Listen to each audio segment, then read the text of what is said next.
Toastmasters stage anew.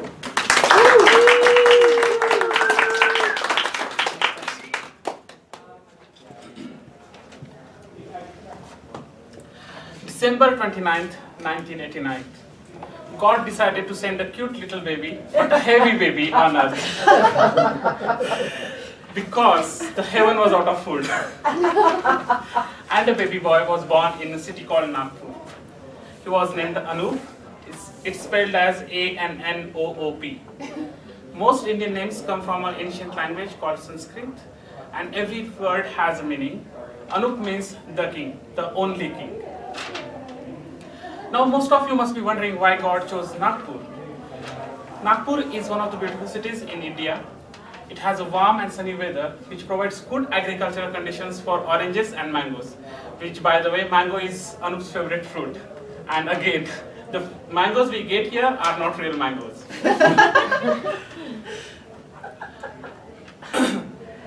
Nagpur is also known as the Green City because of the reserve plantation. When British were ruling India, they wanted to commute across the country easily, so they started to build railway networks throughout the country. And they started their measuring point from Nagpur, and it is known as 0 mile. Anup is a very shy kid. He likes to paint and sketch and always likes to cook food. The whole thing is about food. Back in India, he has a small family, mother and an elder brother. He's very close to his mom, and it was very difficult to move from the home country to United States for his masters. Wait, did I forget to tell you that the best part of growing up in India is food? There are several kinds of food. There is veg biryani, pani puri, rasgulla, gulab jamun, and my favorite is samosa. But like every happy story has a climax. His story also came to a climax. His greed for technology overcame the love for food, and he betrayed his love. He was accepted in Colorado State University for the master's program in computer engineering. Now what? He had to pack his bags, meet all the relatives, visit all, spend time with his family, and eat as much as he can. It was a motley situation for him. Believe it or not, but you never care about someone until they go away from you, and that was his situation.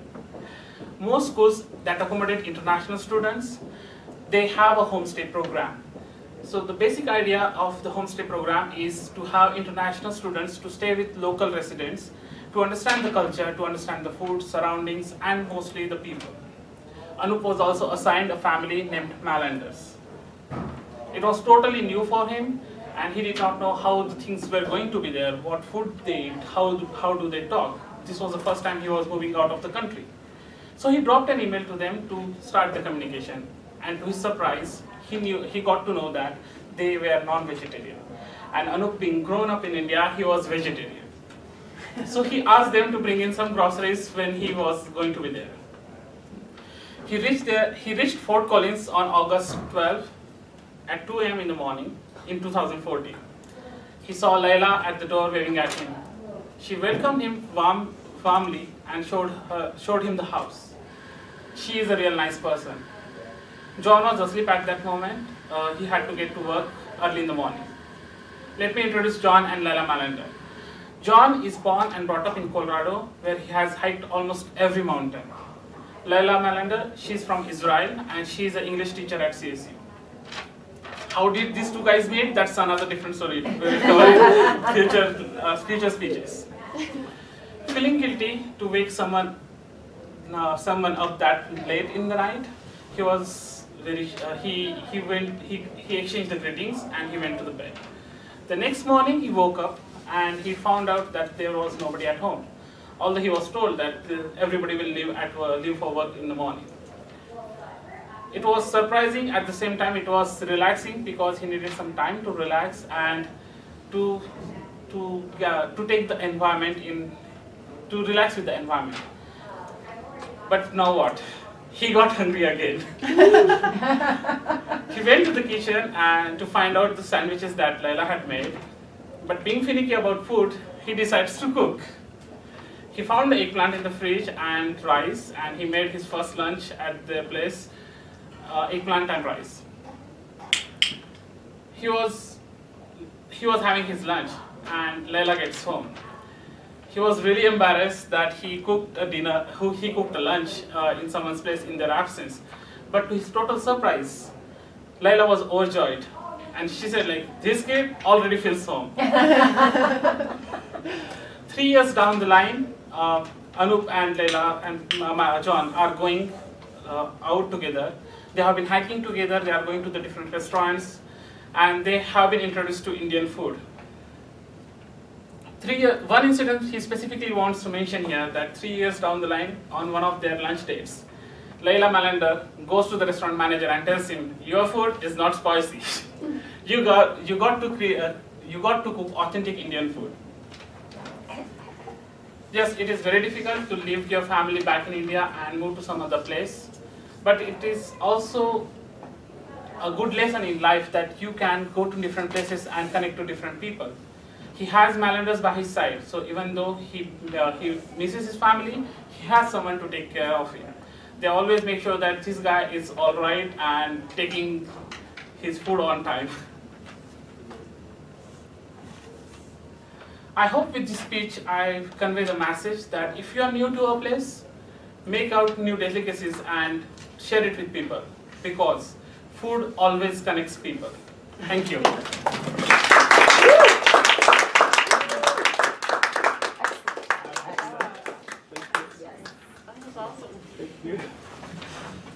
Great job, Anu. All right, I'll give you guys a minute. Please give some constructive feedback. So now can we join Chris, who will do an evaluation for you.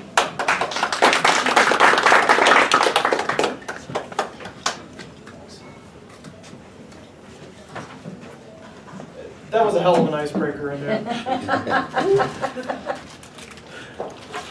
I'm just going to knock that whole thing over, so I'm going to do it. So this is how I want to break up your evaluation. I'm going to look at content, organization, and delivery.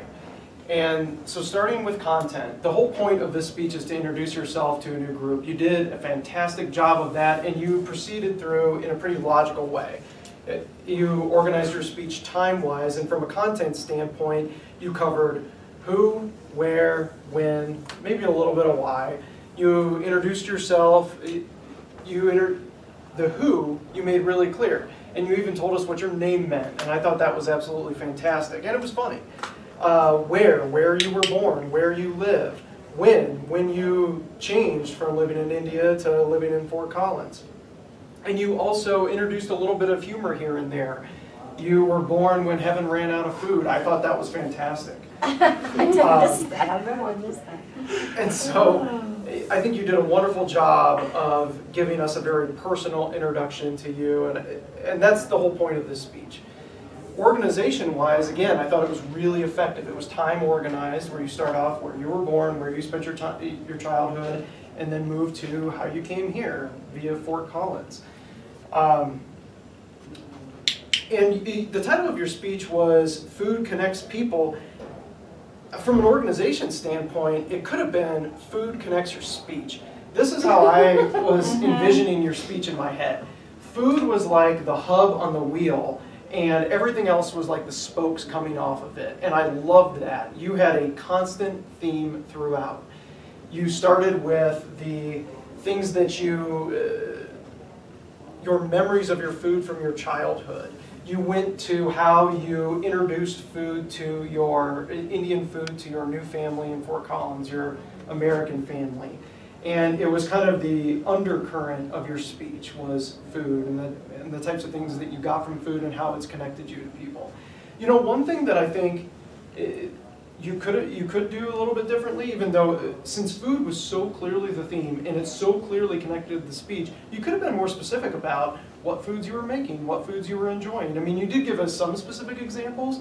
You did talk about being vegetarian, and you talked about convincing your American family how the American Indian food wasn't spicy enough and wasn't true Indian food. And you gave some specificity, but you could have told us what kind of food you cooked in your host family's home when they came home, or how you introduced them to certain types of food. Maybe how they introduced you to some American food, assuming you actually like any food that we have here. I suspect that you do as a foodie.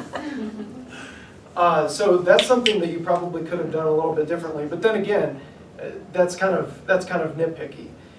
As far as your delivery, you did a fantastic job. You didn't, for starters, you didn't hide behind the lectern at all. There's a little bit of debate about whether this is a lectern or a podium.